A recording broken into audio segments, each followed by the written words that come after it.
today was great, guys. If we could just send a message through the FAWSL, if you can make sure that the Man City and Man United games are played, you know, they correlate with each other, because Sarah is willing to watch the Man United games and I am willing to watch the Manchester City games. Earlier, Sarah switched over from Man City because she was like, Man United starts in a minute, and I love Man United. It was so nice. I was watching City for 30 minutes and then I was like, oh, 9:30, it's time for United. Let me just make sure Helen's watching City, and I know that she is because she's a closeted City fan. So she can just keep on that, and I can watch the whole United game. This is perfect. For anyone that doesn't follow our Twitter, I was busted this week by one of our followers because some City fan group posted professional photos from Manchester City games, and there is a photograph. There I am, smack bang in the middle of the shot. It's not even, like, hidden the fact it's me. I'm not, like, hidden behind someone, or I am stood on my feet at the Etihad Stadium in Manchester, laughing, like, mouth open, laughing. Ah! So happy, like, never seen a human so content and happy to be where she is in that moment.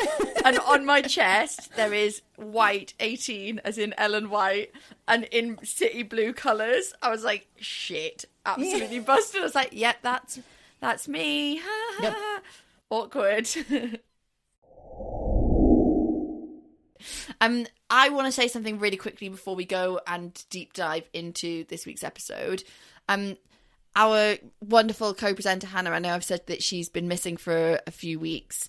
Hannah has decided to step away from the show because of work commitments and because of personal life and everything going on. She genuinely, there hasn't been any drama or anything. It's just simply a case of she's got a lot going on at the moment. However, she will be coming back as a guest, I'm sure, in the near future, and she'll do guest slots, I'm sure, as we go forward. But it will just be Sarah and I moving forwards, and then the opportunity for you guys to get involved if you really want to. We're going to be putting a tweet out in the next few days and basically just seeing if anybody wants to get involved in any capacity, really. We will have a paid opportunity to do some editing if anybody wants to do that, which should only be 1 to 2 hours a week. And other than that, we have loads of volunteer opportunities that we would love to see you guys get involved in. So keep your eyes peeled on our socials at The Woso Show to get involved there. And then what was the other thing we wanted to tell everyone, Sarah? The other piece of news that we have to share is very exciting. Starting on February 8th, we are going to be putting out a short 10-minute segment every week on top of our usual episode. So don't worry, the usual episode is still here, still the content you want. There's more to come, but we will be compiling all of the headlines for you to catch up on all women's soccer news from the week in a short 10 minutes or less. So it'll be a fun segment for you to just grab all of the headlines. And the only rule really is that it's 10 minutes or less. I'm just like dreaming, because this is what I needed 2 years ago when I was like, I've got a little quick drive that I need to go to the shops, or that I'm driving to work or whatever. I just want to know what happened this week in the world of women's football. Just keep me updated. And that's what this is all about. Short, sharp, to the point. Yes. I'm with you. I scroll Instagram and Twitter and get all of this news from so many places that I get overwhelmed with where I'm getting news from and all of these bits and pieces, and I can't keep it all in my head. So this is the dream. Compile it all into one little piece and just let people listen to everything. Yes. Let's get on with the show. So I actually spoke today to Ali Coker, who is a West Ham fan, but also she does the Girls in Claret and Blue podcast. It's all about West Ham women. And it was actually, I was going on to talk to her about their transfer window and all of the drama. However, we could not start without talking about the Manchester City game. So rather than Sarah and I talking about it, I thought, let's get an actual fan, because I'm not a Man City fan, by the way. That's just a really vicious rumour. We'll get an actual fan of one of the teams to talk about what happened. So we will now go over to just a short clip of Ali and I having a chat about the Man City game today. Uncomfortable, I think, would be a word I would use to describe it. Before going into the match, did you have any hope, or like what were you thinking was going to be the outcome? Was this what you were expecting? Yeah, to be honest, I think any West Ham fan who thought we was going to go in there and beat Man City is a bit of a dreamer, based off of this season's performance. As one of my friends said, we just don't want it to be another 5-0. And it wasn't. That's a positive we can take. That is one of the lowest amounts that they have beaten us. I think it's square in the middle. But I wanted to see West Ham put up a fight. That was the thing for me, is if we play well and we lose, like we did against Chelsea earlier in the season, that was 3-2, it was really close, we played well, I would have been happy. We did not play well. This was not a good West Ham performance in the slightest. Jealous. A Costa coffee just arrived right on cue. Oh, I'm so jealous. Gotta love the fiance. But yeah, so it wasn't a good performance at all. I think I'm writing a match report as we speak, and I think one of my phrases, West Ham realised 25 minutes in that they were playing a football match and not just training. So that's my thoughts on that. So one thing Ali and I did talk about, and it will be going out on our Patreon, is we had a long chat about we had a long chat. My God, Christ on a bike. We had a long chat about West Ham's woes this season. West Ham are sitting just above the relegation zone. I think one thing Ali made really clear in our chat was that the players need to start realising they're in a relegation battle. And after the game we're about to talk about, which is Brighton versus Bristol, our main game of the week, West Ham really need to start looking over their shoulder, because they're now only sitting 2 points above. And so that Man City game could not have come at a worse time. They've got 2 massive games coming up in the next 2 weeks, including Bristol City and Brighton. So West Ham have got a lot to pull out the bag over the next couple of weeks. But we mainly wanted to talk this week about... drumroll. I can't do that, you know. You can't roll your tongue? No. Brighton versus Bristol. I'm so excited that we get to highlight this game, because let's be honest, we don't get to spend enough time on these teams, and I'm very excited that we're going to do a moment on it. So Brighton fans, Bristol City fans, all 3 of you that are out there. You're such a cow. I have to cut that out. You can't, we promised. I get the final say because you're editing this week. You are not allowed to cut that. You're horrid. I'll let you kick off, Sarah. Yeah, I'm so excited to highlight this game. First of all, bottom of the table clashes can be just as, if not more exciting than top of the table clashes, because there is arguably more at stake. 100%. I know, I said arguably, okay? So nobody come at me. I said arguably more at stake in a different way. But so I just want to start by saying that for those of you who listened to last week's episode, Helen and I did start by talking about Brighton. We were speaking about Brighton and how they've really lost their defensive edge, and we were a bit worried about them because they weren't scoring goals, and combining that with losing the defensive edge, really it wasn't looking good. Just to highlight, sorry Brighton fans, this is going to hurt you for a second, but I'm just going to go over.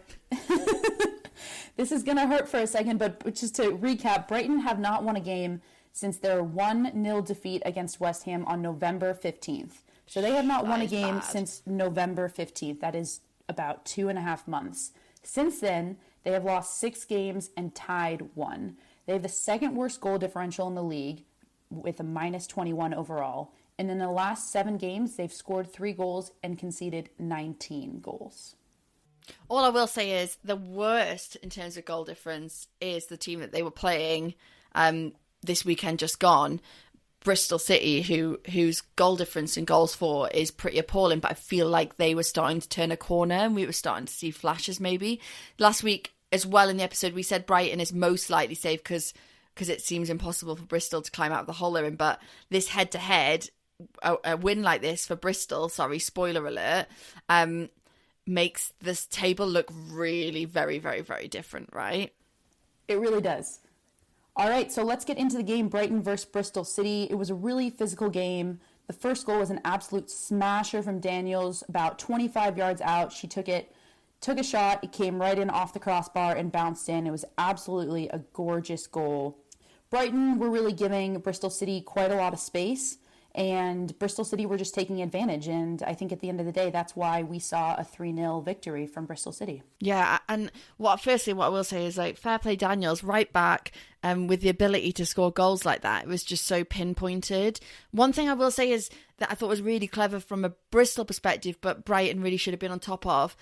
Bristol was sort of passing the ball out into the wing areas and inviting pressure from Brighton. They wanted them to close in, but by doing that, it was creating space in those areas where they could have a shot. And I feel like Bristol, you know, if I was a fly on the wall in that changing room, maybe one of the things the coach would have been saying was have shots from anywhere, have a shot, because it didn't feel like luck from Bristol. They were just shooting loads. So eventually one of them was going to be, you know, a shot on target. They were going to grow in confidence. They were going to start to get a feel for where the goal was. So yeah, that's kind of how I felt about it. But fair play Daniels, right back doing that, like, meow. I also want to take a moment, and I mean, it was inevitable I was going to talk about her. Birthday girl, Ebony Salmon.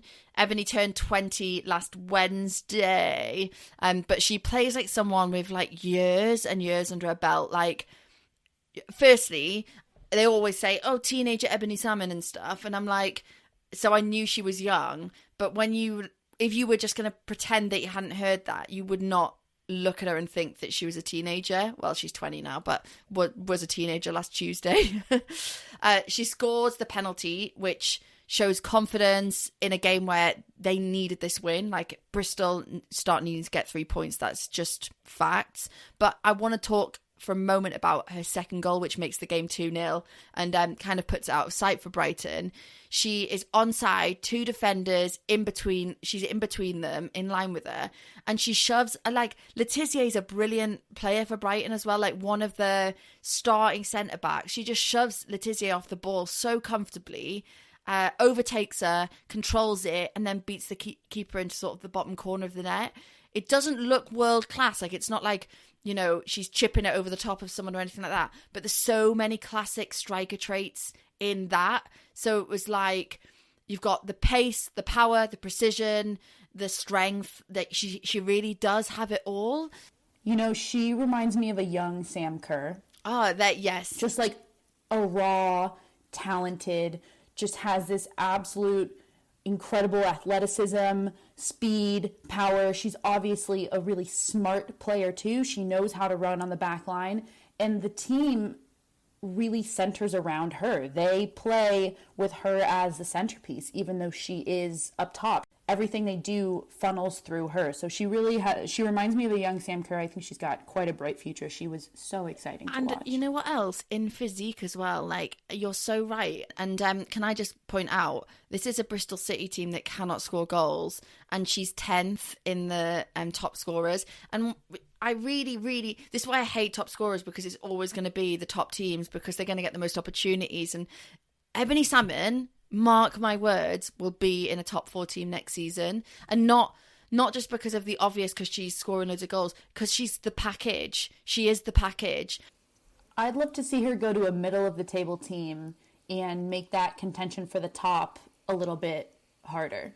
I don't want to see all of the talent dispersed between 3 teams anymore. I want to see her go to a middle of the table team and make it more competitive. And grow as well, and grow in Absolutely. ability. And, you know, 9 goals this season for Bristol City, and 5 of them come from Ebony Salmon. That tells you a lot.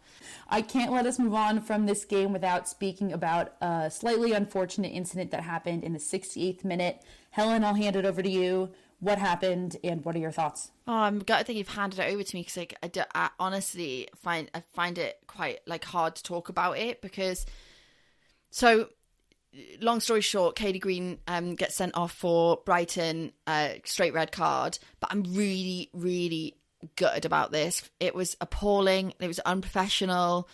It was just really disgusting. So the ball's going down the wing.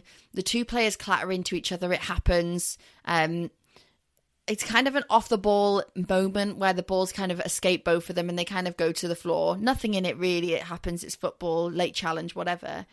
But Katie gets up and stamps her foot onto the Bristol player and stamps onto her leg. Now, don't get me wrong, it wasn't, you know, career ending or anything like that.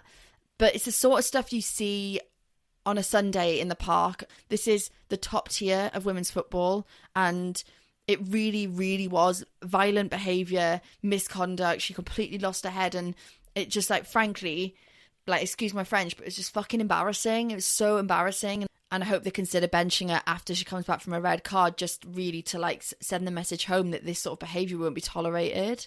No mercy. Wow. I honestly was embarrassed. Yeah, you had a stronger reaction than I did. I thought it was obviously terrible and sportsmanlike, but unfortunately that happens when tempers flare. I don't condone it. I don't think it's a good thing. It was deserved of a red card, but she got her red card. She'll be out.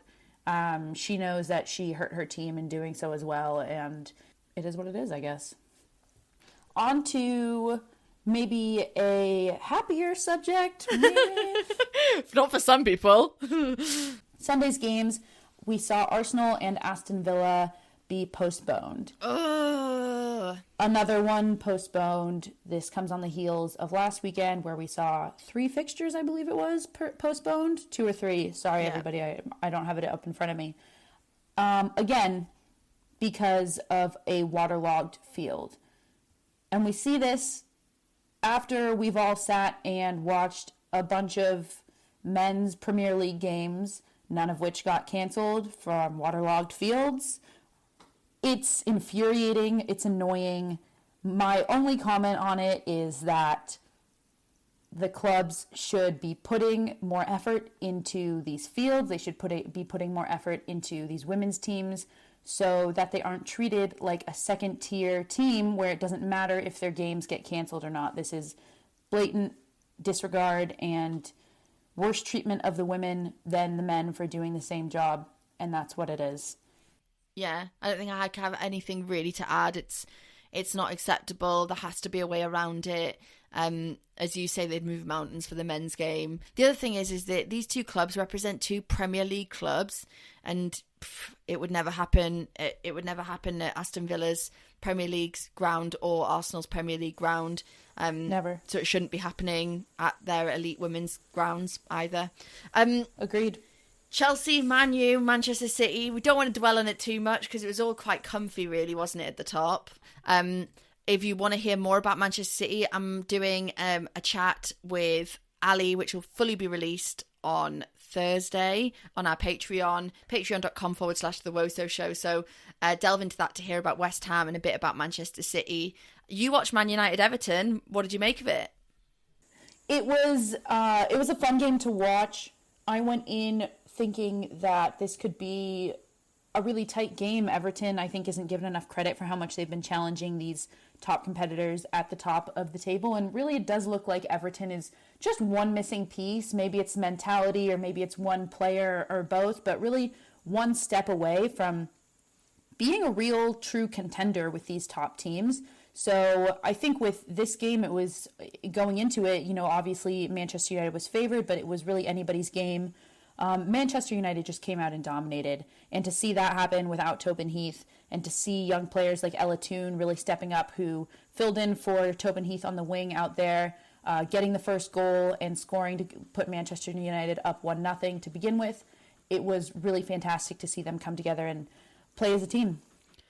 One thing I will say is I saw a tweet earlier about Manchester United, and they said that this game is evidence that there is a top 4 in town. Like that, this is proof that the WSL is a top 4 now. Like Everton would be classed as that team on the cusp, and Manchester United have crossed that line now from being on the cusp to being one of the players at the top. Everton have a really decent team. They really do, and they've put money into it. Like Izzy Christiansen, they just got Jill Scott. Their front 3 would rival anybody's front 3. Like Hayley Rasso, Govan's unbelievable, Sorensen.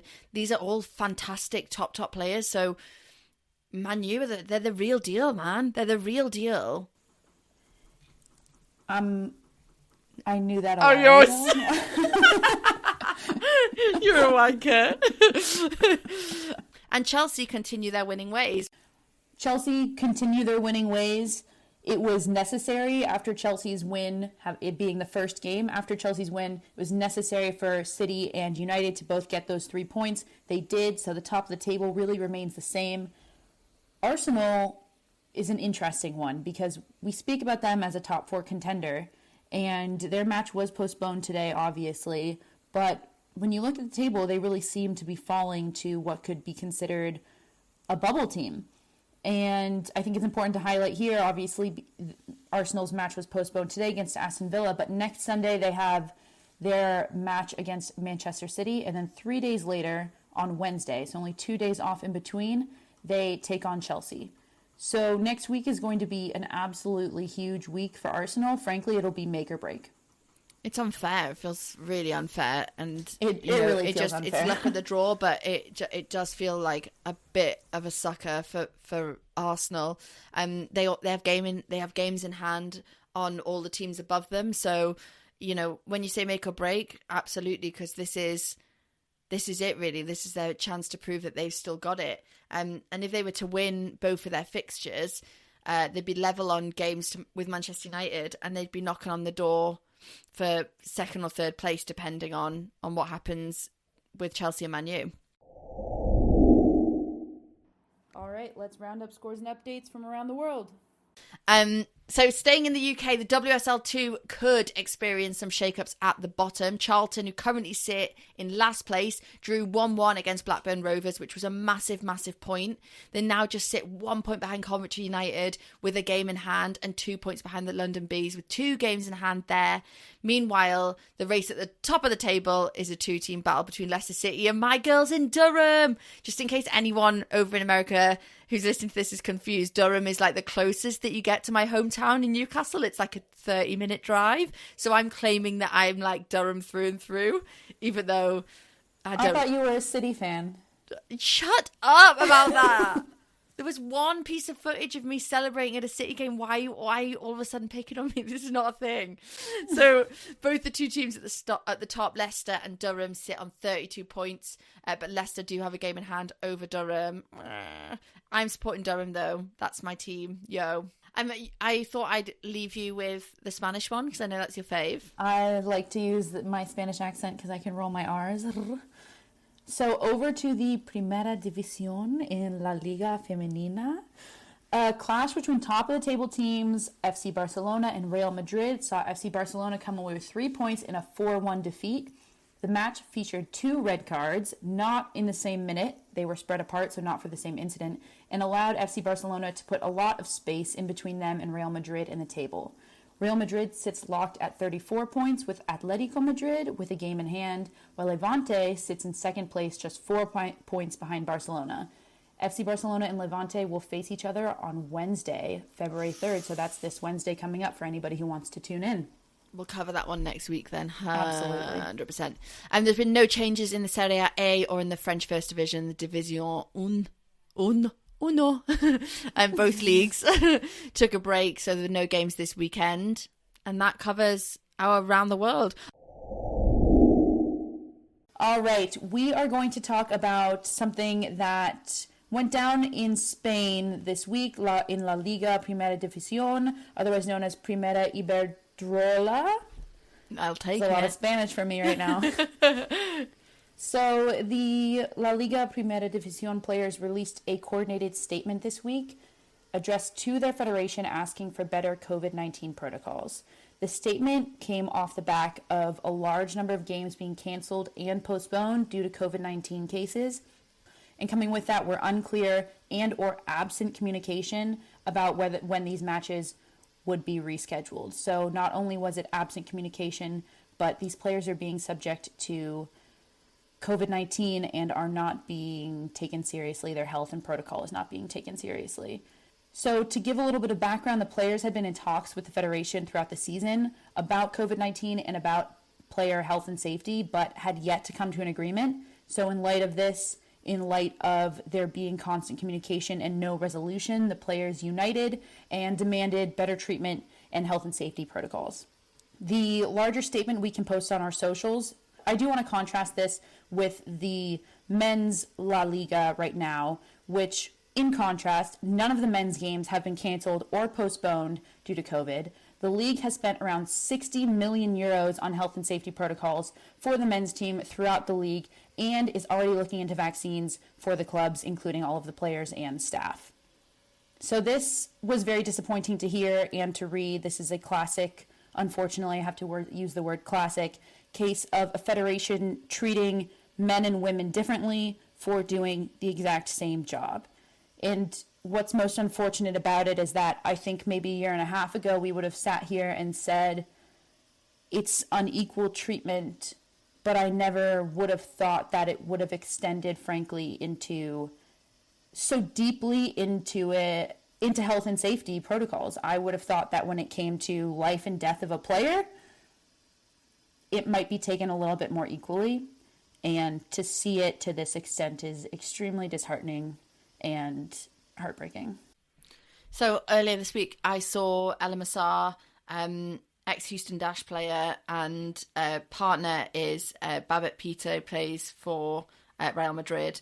And she had shared from Meryl van Dongen, legendary Netherlands player, it's written in Spanish, but translated, says official communication. The Federation believes its COVID protocol is perfect and it's not. Postponed matches in other leagues. France 0, Frauen Bundesliga 2, WSL 8, and in the first division of Spanish football there have been 25 postponed matches. The protocol is completely subjective. We want solutions. Now the communication is actually in Spanish, and so get your translators out, but it really is scathing of the league.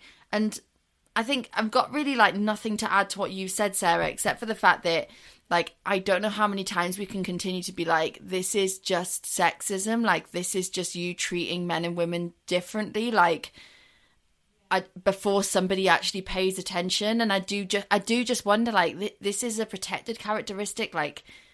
How are people at the top of the game as well? La Liga is one of the top leagues in the world. How are they just continuing to get away with this? I just don't understand it. I don't either.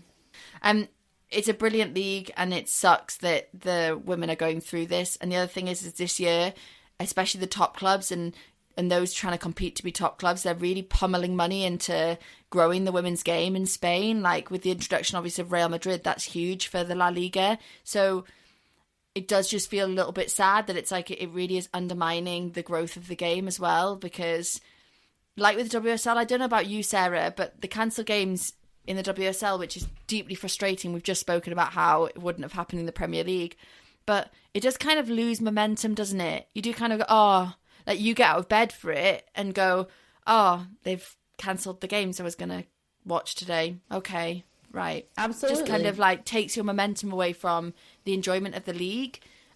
You want back-to-back. You want it to be Chelsea versus Man U this week, City versus Arsenal next week. You want it to be back-to-back clashes, but it's so broken up. It's so discombobulating, Absolutely. I will say, I do think, to try to highlight maybe a silver lining for this, I really appreciate that all of the players came together to make this statement. It's so important that players between clubs work together to fight against the federation and fight for what they deserve. It seems like players around the world are learning that as a group, they have more power when they fight against their federation, and that doesn't make it easy. I mean, you look at the U.S. women's national team as an example, who should have all of the power in the world over their federation, having won 2 World Cups in a row, and yet still can't achieve equal pay. So it's obviously not easy, but it is a step in the right direction to see players really coming together in the fight against their federation. All I'd add to that is, not to be pessimistic, and I don't want to go down a rabbit hole, but it'd also be nice to see players from other leagues coming together, because it's all very well, if we look at the sort of gender pay gap, or if we look at the WSL, I feel like teams are really making strides towards, treating their women well and giving them really good salaries and stuff.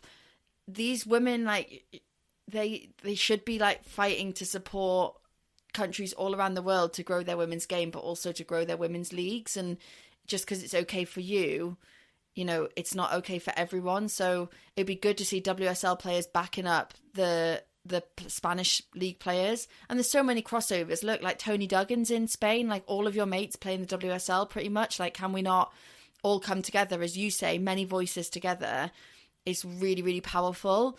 So it'd be good to see like crossing over from leagues. And the same goes for the US women's national team and equal pay. Like, I'd love to see a lioness come forward and be like, the US women's national team are the money makers in US soccer. Like, they are the people who make the US soccer exist. Like, we should be fighting for you, but then in return, things are going to happen in the WSL. It'd be good to see Americans like Megan Rapinoe, who does it all the time. Megan Rapinoe always stands up for people outside of her jurisdiction. She's so good at being a voice for the unheard, and it'd be good to see a bit more cross-contamination in that sense right now for supporting La Liga players, I personally think. Absolutely. It'd be nice to hear somebody say something about that. I do think that players fighting within their own federation helps inherently other players, so I think that there's something to be said for that. But sad subject to end on. Been a bit of a downer. Thank you so much for listening to this week's episode. There is so much going on for us at the moment. If you do want to be involved, just check out our socials. We will be popping a form out to apply to get involved in the show. There's so many things that we want to do and want to achieve in the next season. So come and get involved and be part of it all. Drop us a message on @TheWoso Show, which is Instagram and Twitter, and go over and check out our Patreon, patreon.com/TheWoso Show. We've got some really good content coming up in the next week or so. Awesome. Thanks for listening. I've been Helen. I've been Sarah. We're the Women's Soccer Show. Bye. Bye. Bye.